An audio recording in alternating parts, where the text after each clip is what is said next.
Welcome to the Pretty Powerful Podcast, where powerful women are interviewed every week to share real inspiring stories and incredible insight to help women or anyone break the barriers, be a part of innovation, shatter the glass ceiling, and dominate to the top of their sport, industry, or life's mission. Join us as we celebrate exceptional women and step into our power. And now, here's your host, Angela Gennari.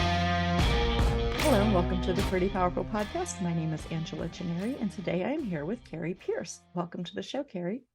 Thank you, Angela. It's a joy to be with you and your listeners today. I'm just delighted that we have this time to visit.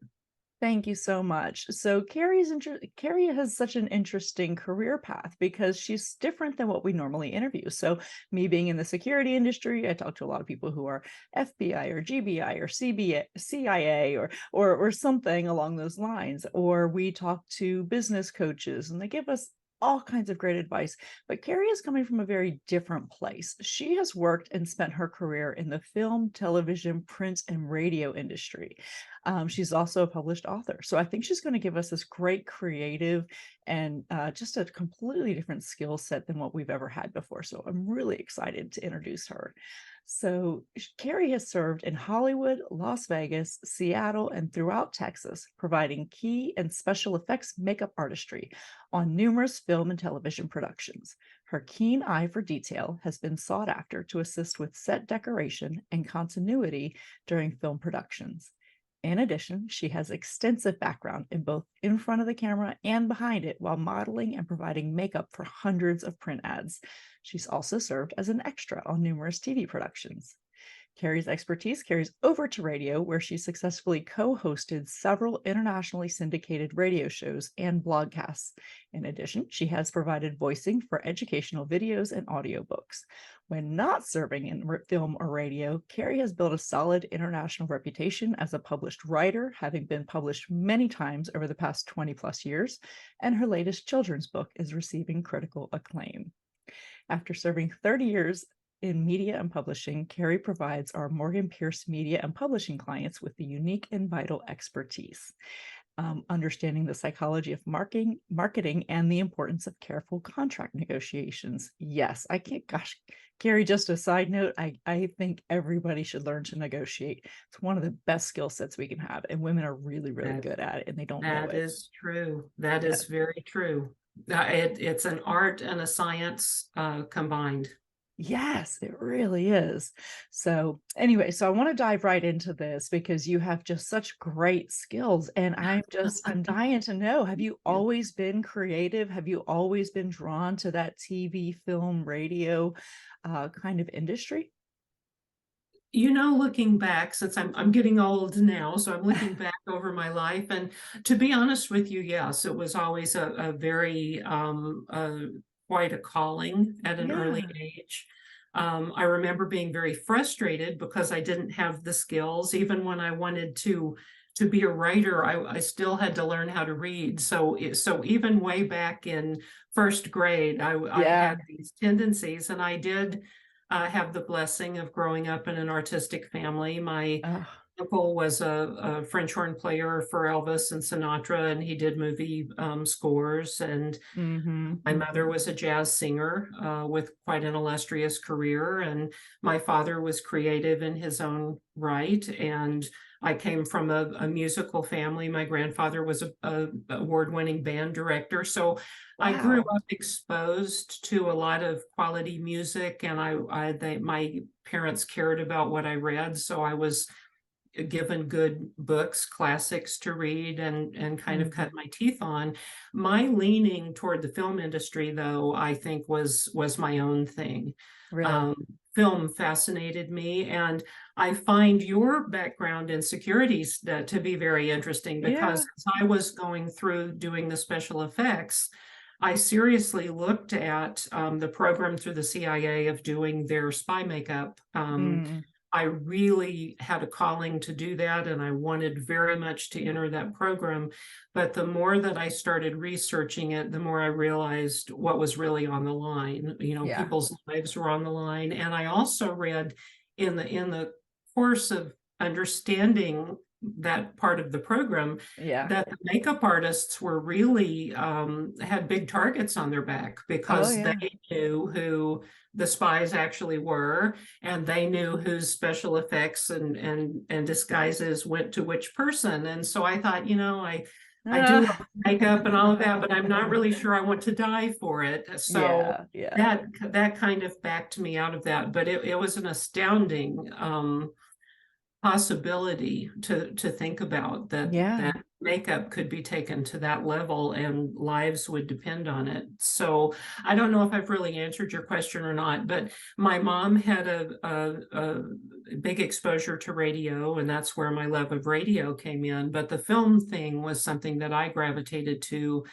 I love the written word Yeah. for telling stories, but I think when you take it and then you go through the art and the science of transitioning the written word onto the screen, it is truly magical. And it Wow. teaches you to pay great attention to detail. Absolutely. Well, and there's very few people that you have seen in, in history just transition so well in between, being a screenwriter and a director and an actor.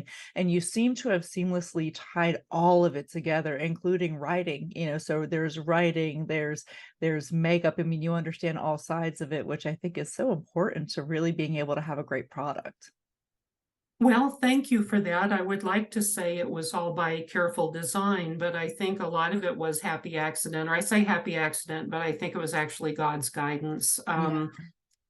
There were, when you look at them, yes, they all do dovetail nicely.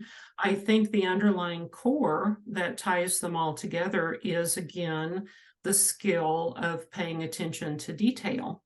Yes. And when you're crafting the written word, you have to pay extraordinary attention to detail. You have to pick each word carefully. You Hmm. have to string them together carefully so the cadence is there in what you're writing, and you're using the right word to convey the right feeling and the right sentiment to the reader. That's very important. The reader Right. is giving up time out of their lives to read what you've crafted, and you have given time out of your life to create it. So it's Mhm. a very important exchange of energy and time. But likewise, as you transition into TV or film, and TV and film are two entirely different venues. They're kind of the same, and people Mhm. sometimes lump them together, but they're not. The lighting is profoundly different. The set decoration is profoundly different. Makeup techniques are profoundly different between Yeah. TV and film. And the same goes from TV, film, and stage. They're completely different makeup languages. Really. And that, I think, is a happy thing, in the sense that all of that attention to detail spills over into business. And that's Mhm. where attention to every word in a contract comes in to Yeah. play.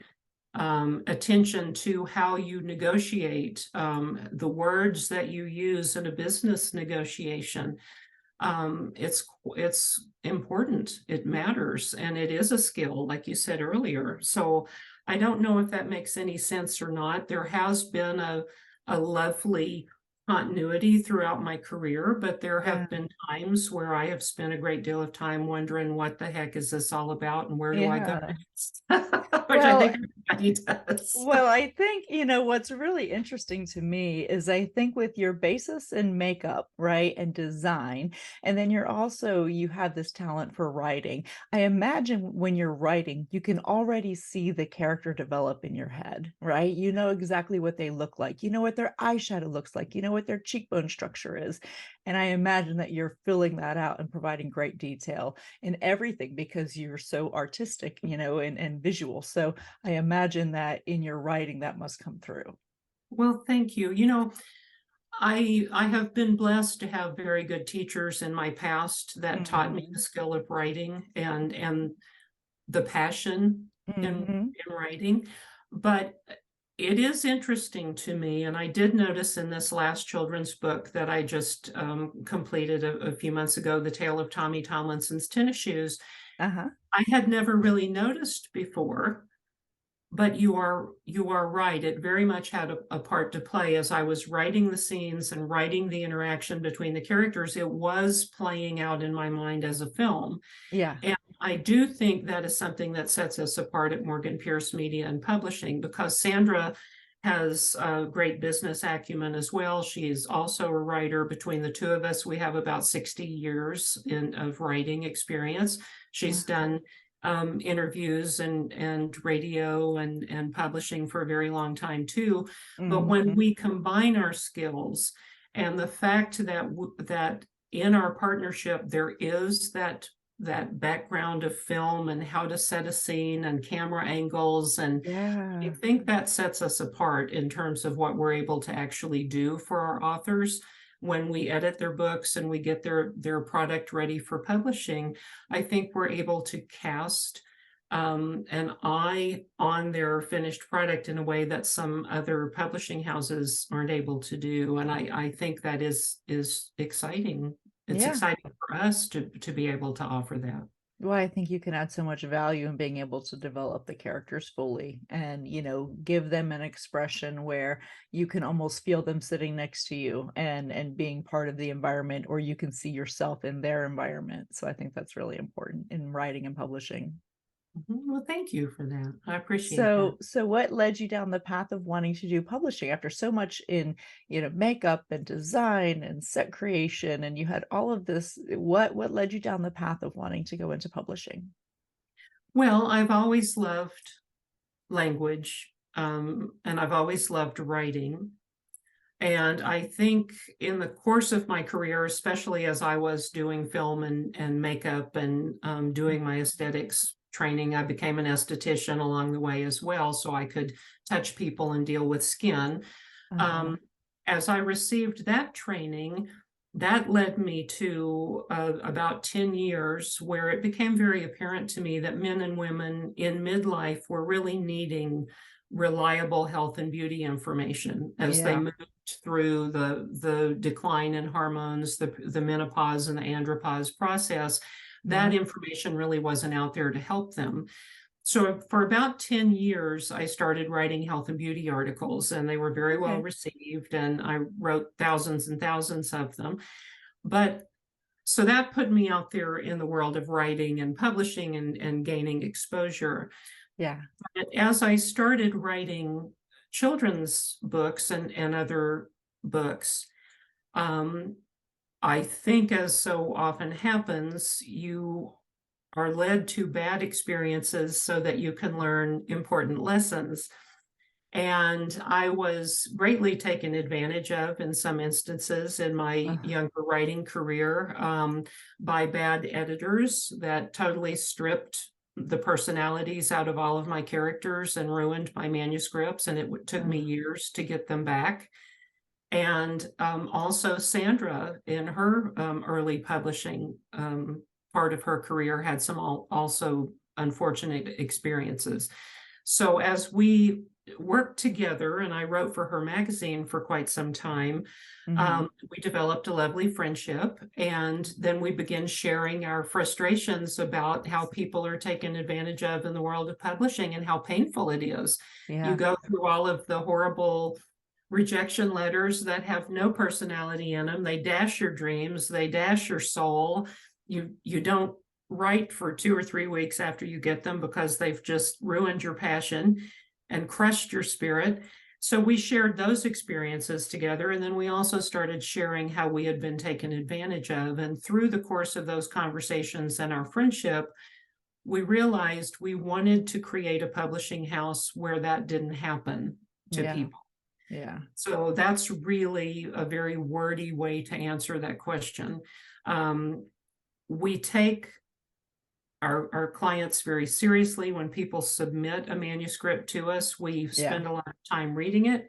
If we do have to reject a manuscript, and we do, we are very careful to give lengthy, loving, carefully thought out reasons as to why we've had to reject a manuscript, so that when that person goes forward to look for a new publishing home, they'll stand a better chance. Yes. So we do things very differently at Morgan Pierce, and I think we're grateful to have the opportunity to do so.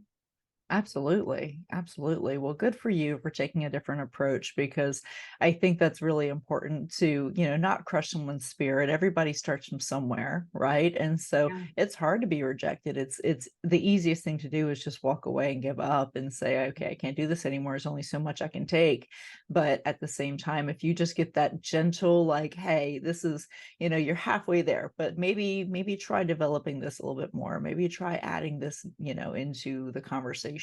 And I think that has so much value in just making sure that somebody has something to live on for, right? Like, I have a reason to try again, right? Like, Yes.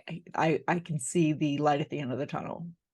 Hope is so important, and Mhm. I've recently gone through a rather devastating loss and grief experience. And when you lose hope, you just lose everything. You And I do. think Sandra and I both realize that, because we've had the hope stolen from our hopes and dreams before by less than considerate critiquing people, or people Yeah. that rejected our writing, or and it's when you write and you have a manuscript that you're about ready to release out into the world, or the same with a, a, a screenplay, that's your baby. Oh, You spend a absolutely. lot of time gestating that, and that you're sending it out into the cold, hard world, Yeah. and it's painful, and it makes you feel very, very vulnerable, and you Yeah. are very vulnerable, and it's easy to get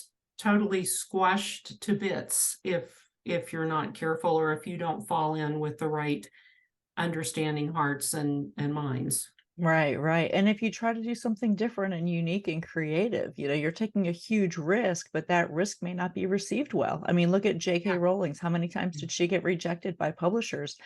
And now she's a billionaire, like, Yeah. people love her books, but for a long time, publishers just said, no, it's not our style. It's not what we were looking for.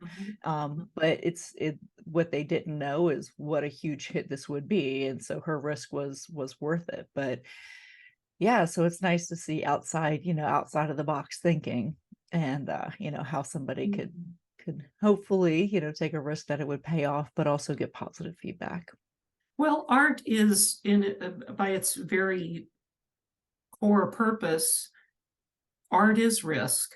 Yeah. And if you're trying to play the game to be profitable, Yeah. you eventually become desperate. Right. And then as you become desperate, you lose your core value, you lose your mission, Mhm. you lose your footing, and you end up then in a place you never intended to be, and oftentimes victimized, and that's not a happy scenario. But Mhm. by its very fundamental beingness, art Mhm. is risk taking, and if it's not, then it's missing a lot of passion. Yeah. And in order to be successful in anything in life, you have to have passion, I feel. 100%. I agree with you. And if passion is your driver and not money, you'll be way more successful. That is Yeah. true. That's very true. So what advice would you give to somebody who wants to become a published author? Mm. Well,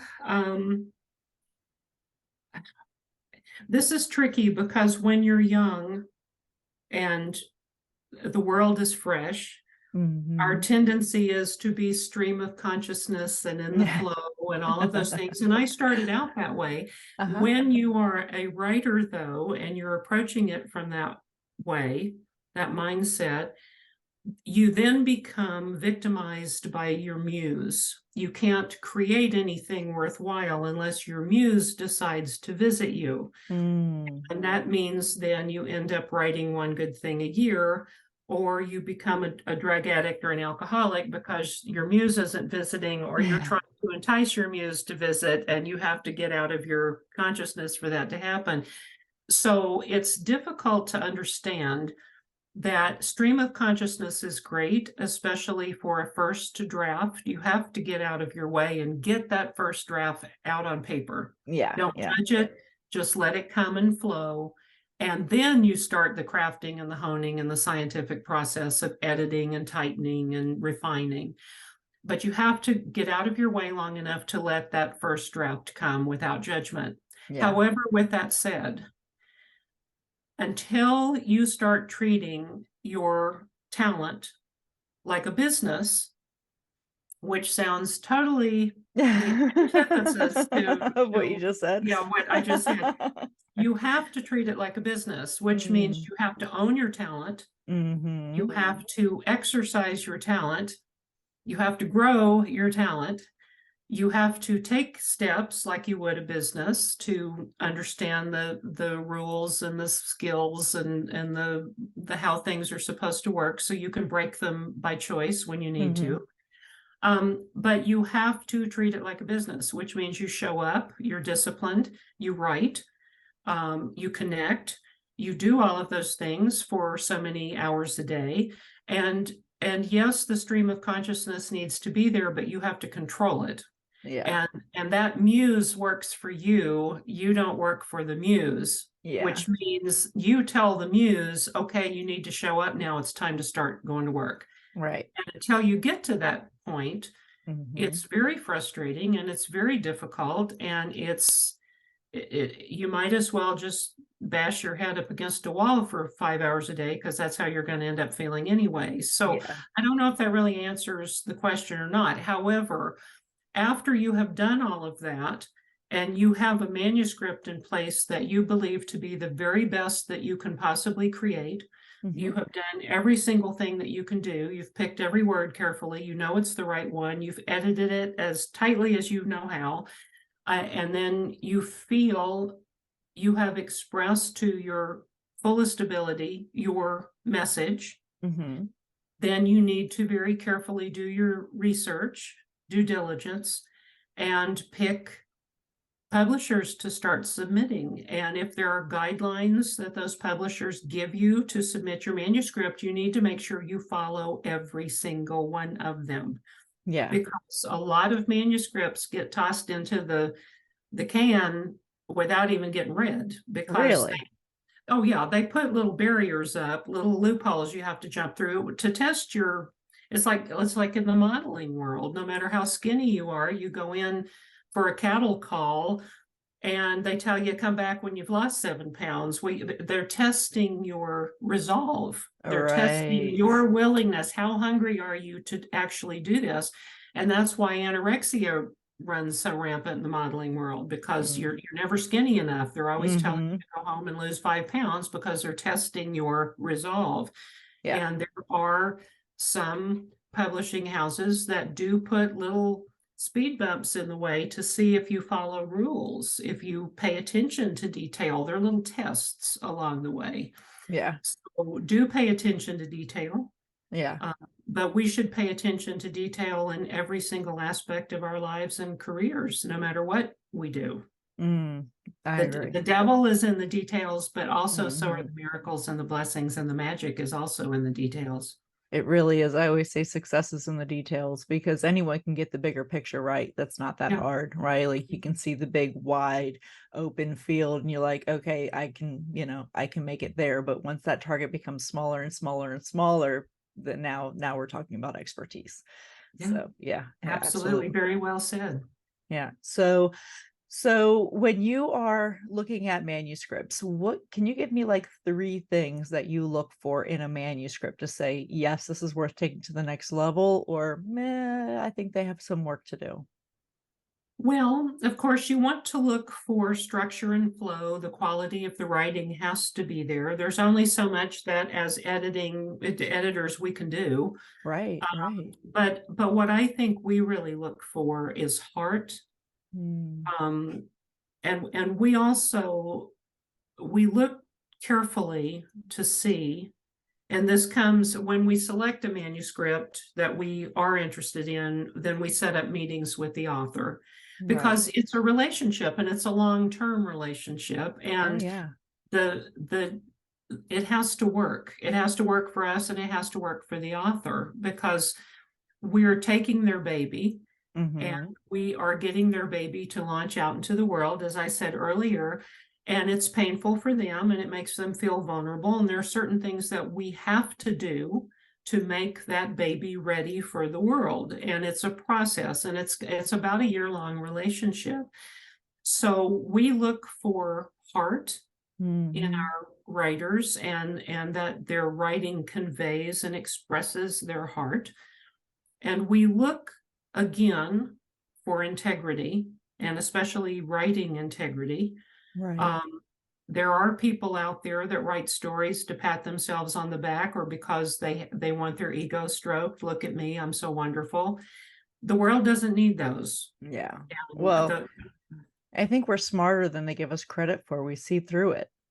That's very true. And I think as a society, and I'm kind of getting off on my soapbox here, I think we have become so self-absorbed. Yeah. And you're right. I think the consuming public is starting to really pick up on that, and it's off-putting. It is. It's it just makes you go, ooh. Yeah. So yeah. we look for stories that are truly coming from the place of, I have lived this thing, and I have learned the following from this thing, and I would like to convey the blessing of this thing onto others, so that if they have this thing, or they have another thing in their life, I can help them grow or be better or overcome, or I have something of benefit to impart because it's coming from my heart. And I think when you have that, and you're able to put that into your writing, and that into your manuscript, and that into your film, if it's a screenplay, you're way ahead of the game. So the writing needs to be tight. You need to have a manuscript that is the best that you can possibly make it. And then you need to make sure that your heart is in it, and that you have not deviated from your heart mission. Yeah, absolutely. So as a business owner, what advice would you give to a business owner wanting to write a book? Do you see value in business owners writing books? And if they do you think it's worth getting a ghostwriter, or do you feel like this should come from the voice of the business owner? And how does ghostwriting work? I know it's like a million questions in one time. those are good. They're all good questions. I hope if I forget one, call me back. Number one, I think it's very important. If you are a business owner, or you have a niche that is a specialized area, writing a book can be extremely helpful to your business and to your industry, and also to your reputation. Again, if it is done for the right reason and from the heart, and not as an ego or money driver. Right. Because the average person is starting to really become savvy now, and they're picking up on these things. So you really need to check yourself. Why do I feel like I need to write a book? Right. So it is important. It's becoming a very powerful tool to help people grow their business reputations and their businesses. Ghostwriting is interesting, and I do ghostwrite for people. It's quite a science on its own, and it is very challenging. It's challenging for me as a writer. A lot of time and effort goes into getting to know the person.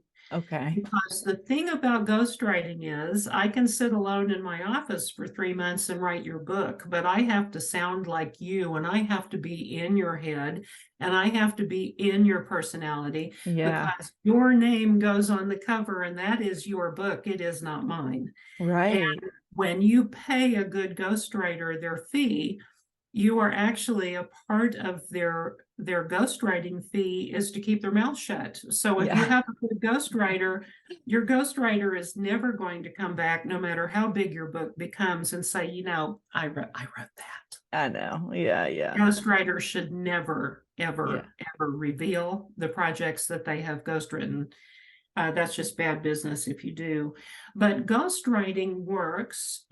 Usually you pay a fee by word.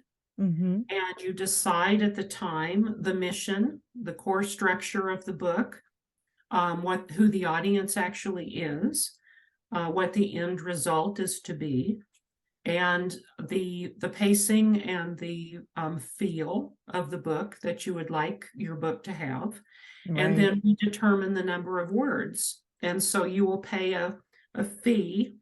And then we start working on the book, and it does take several months. And Morgan Pierce, we do cover design. We have artists that do cover we get your ISBN number, we do all the Library of Congress registration and all of that business. And then on the back end, we have the sales structure in place to help you then launch your book.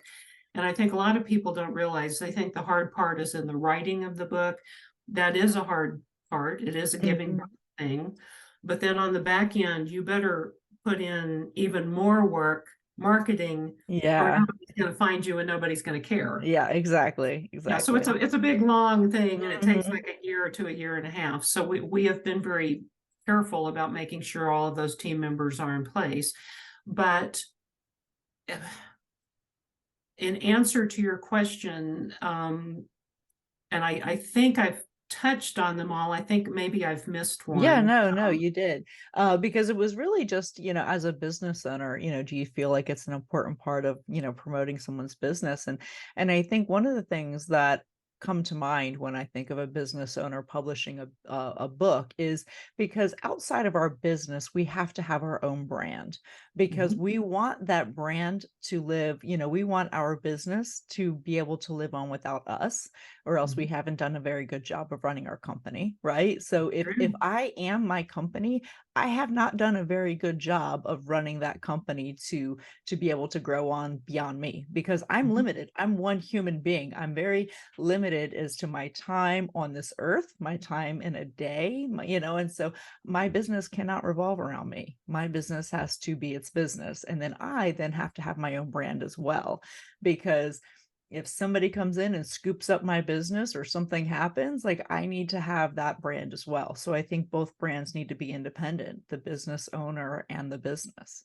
Oh, very true, and very well said. And I think a book strategically done and properly done serves as a bridge between those two issues and those two worlds. And I do see a book, if it's carefully crafted and well done with a heart message strongly in it, as a very powerful vehicle for any business owner.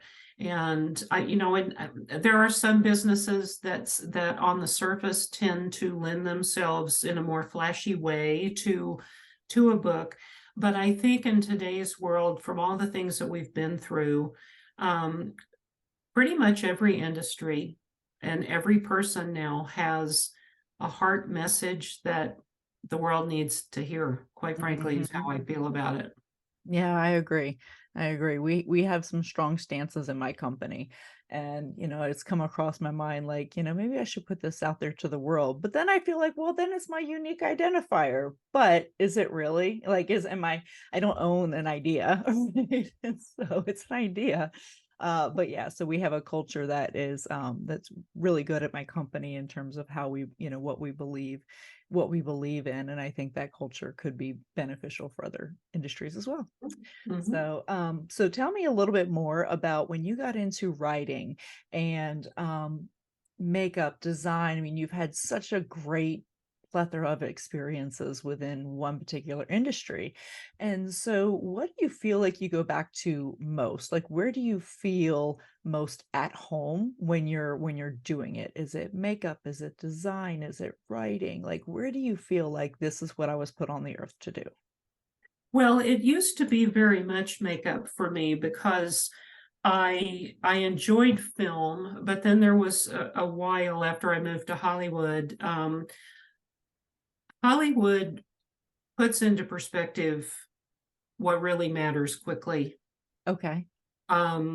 You're out there surrounded by phoniness, and everything is extremely superficial. And I don't mean that in a horrible way. There are lovely people in the film industry, and I love the film industry. It's thrilling. It's absolutely thrilling, and I am so grateful I had the experience.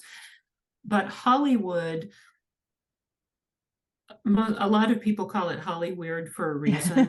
Right. So I'll just leave that there. Yeah.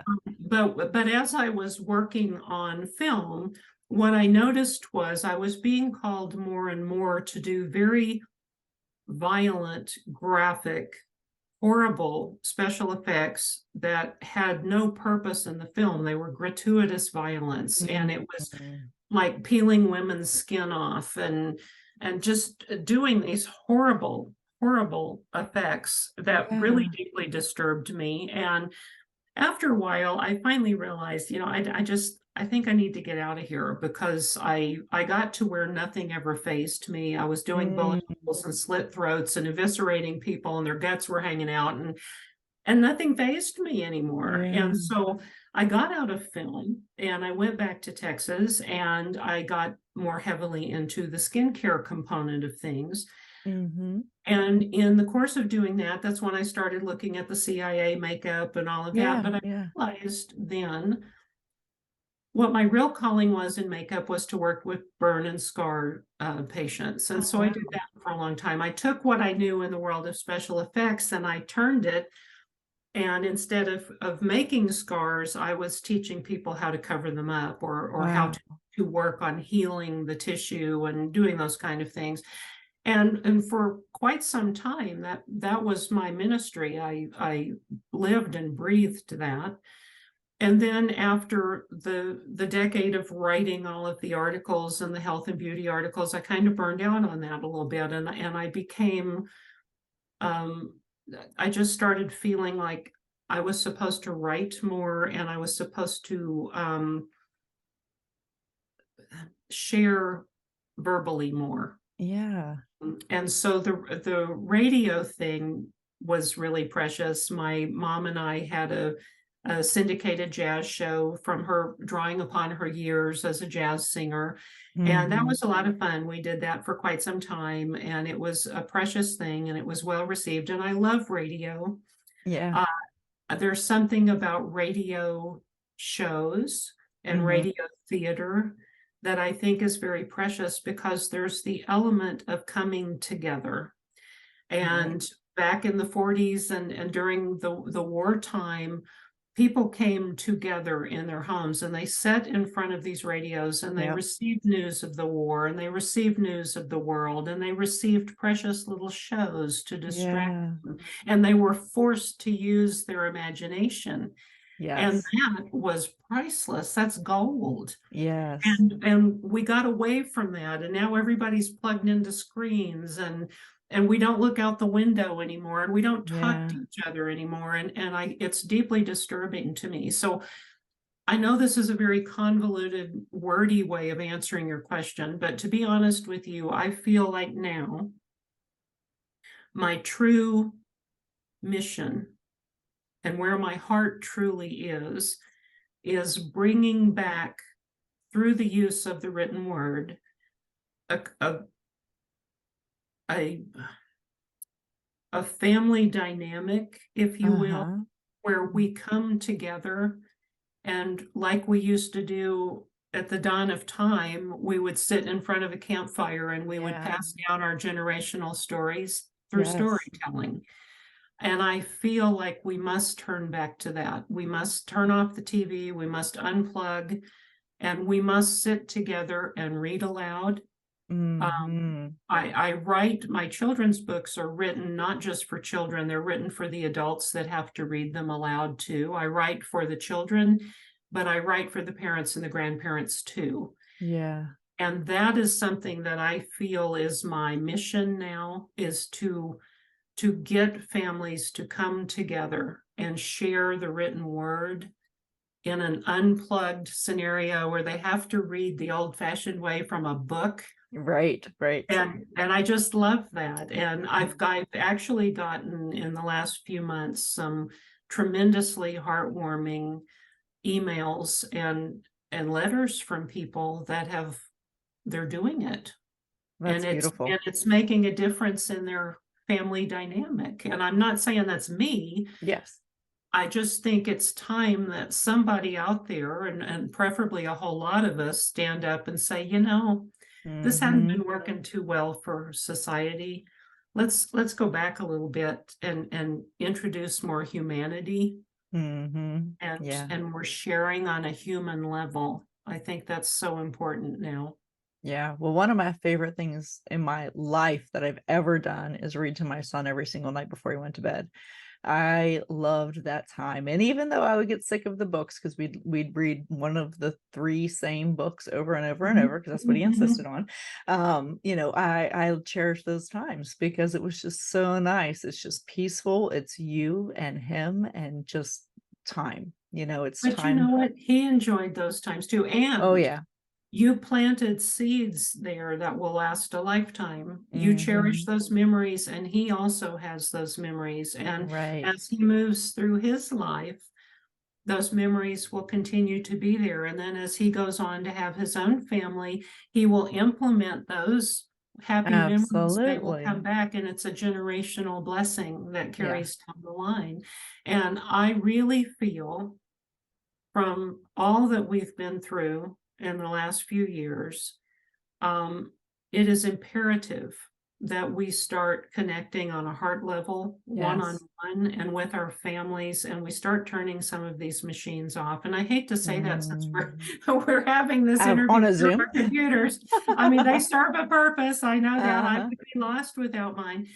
But I think it's time to turn these screens off, at least for a couple hours a day or night,